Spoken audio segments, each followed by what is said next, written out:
In Indian illegally occupied Jammu and Kashmir, Hurriyat leaders and organizations, including the All Parties Hurriyat Conference, have called upon the United Nations to take cognizance of the plight of Kashmiri political prisoners lodged in death cells in overpopulated jails in India and the occupied territory. The leaders and organizations in their statements issued in Srinagar urged the world body to resolve the Kashmir dispute in the larger interests of regional and global peace and prosperity. The APHC spokesman said that the congestion and unavailability of basic amenities as per jail manual had made the detainees' lives vulnerable to multiple diseases. He denounced the unabated arrest spree and continued detention of thousands of Hurriyat leaders and activists on baseless charges. The spokesman pointed out that such repressive policies were being pursued by the fascist Indian government to fulfill its distant dream of changing the freedom narrative on Kashmir.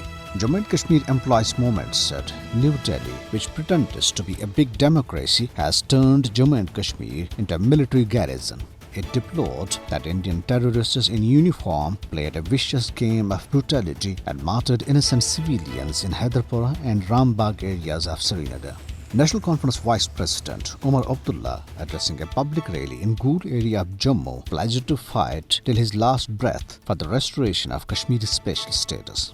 He also visited the family of martyred Amir Magre, who was among 4 civilians martyred by Indian troops in the Hyderpora staged encounter on November 15th. Chairman of Jammu and Kashmir National Panthers Party, Harshdev Singh, addressing public meetings in Jammu, said that the BJP regime had humiliated Dogras by demoting Jammu and Kashmir to Union territories. Indian paramilitary Central Reserve Police Force has sought more land to set up camps and accommodation for its personnel in the occupied valley. The CRPF, in a letter to the Indian Home Ministry, also demanded the transfer of recently allotted 65.5 acres of prime real estate on fast-track basis. Strong resentment is already brewing among the residents, especially of Sunwar, Indranagar, Batwara, Shivpora and surrounding areas of Srinagar, as the Indian Army's Cantonment Board has threatened to attach and auction their properties if they fail to pay the property tax. The residents complained that the Modi government was harassing Kashmiris to rob them of their property on one pretext